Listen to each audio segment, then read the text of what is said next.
The iPhone 16 Pro and iPhone 16 Pro Max are a big deal literally because they have larger displays at 6.3 inches and a whopping 6.9 inches. The latter is the largest display ever on an iPhone. But they are also a pretty big deal because of all the other upgrades Apple is packing into this year's Pro models. Both the iPhone 16 Pro and 16 Pro Max get a new A18 Pro chip that's designed from the ground up for Apple Intelligence features and a new dedicated camera control button that's designed to make everything from zooming to changing focus depth easier. A new 48 megapixel ultra-wide camera captures impressive macro shots and you can record cinematic slow motion video at 4K 120 fps.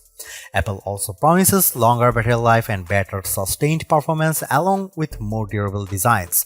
I went hands-on with both the iPhone 16 Pro and 16 Pro Max and I came away impressed with the new designs and features. Both could make our best phone list, but the camera control was a bit finicky. The iPhone 16 Pro and 16 Pro Max start at $999 and $1,199 respectively and go on sale September 20. Pre-orders start Friday, September 13. The iPhone 16 Pro starts with 128GB of storage and the iPhone 16 Pro Max has 256GB standard. You can get 256GB on the regular Pro for $100 more, 512GB for $1,299 and 1TB for $1,499. The iPhone 16 Pro Max costs $1,399 for 512GB and $1,599 for 1TB. The iPhone 16 Pro and 16 Pro Max are bigger than their predecessors, but not overwhelmingly so. That's because Apple managed to trim the bezels way down. In fact, these are slimmest borders on an iPhone yet. I put out 6.9-inch iPhone 16 Pro Max and 6.7-inch iPhone 15 Pro Max side by side and the new iPhone was only marginally bigger.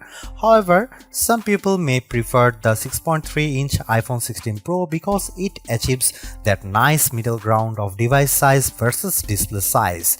And it's not much heavier. We are talking the difference between 7.8 ounces for last year's Pro Max versus and 8 ounces for iPhone 16 Pro Max. Meanwhile, at a shade over 7 ounces, the iPhone 16 Pro is just 0.4 ounces heavier than its predecessor. Apple also promises a more durable design thanks to a new ceramic shield display that the company claims is 2x tougher than glass on any other phone. Just as important, there is a new internal architecture that improves heat dissipation and allows for 20% better sustained performance. This is key because many users have complained about overheating on the iPhone 15 Pro series. You still get a titanium frame on the iPhone 16 Pro, but there is a new desert titanium color which I think is a bit more peace than gold. This joins black, white and natural titanium options. The iPhone 16 Pro and 16 Pro Max OLED displays themselves look good with a rated 2000 nits of brightness, but that's behind the Pixel 9 Pro and 9 Pro XL. You get the same 120Hz refresh rate that's been a mainstay on Apple's Pro phones for several generations now. Overall, the iPhone 16 Pro and 16 Pro Max don't look all that different, but I appreciate the slimmer bezels and the promise of better durability. In terms of camera upgrades, Apple packs a fair number of improvements into the iPhone 16 Pro and 16 Pro Max, starting with a 48 megapixel Fusion main camera that's designed to cut down on shutter lag.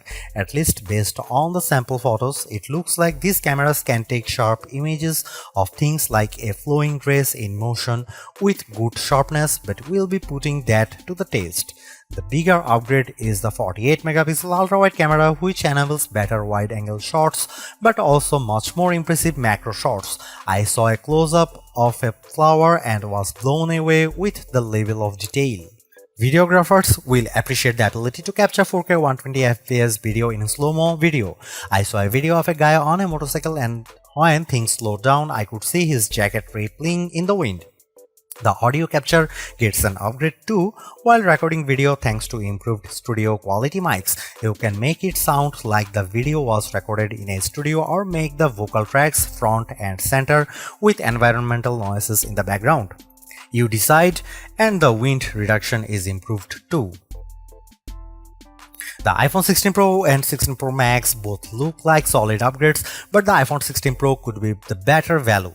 You get the same 5x telephoto zoom as the larger Pro Max in a smaller design, and the screen is big enough where you might not have Max envy.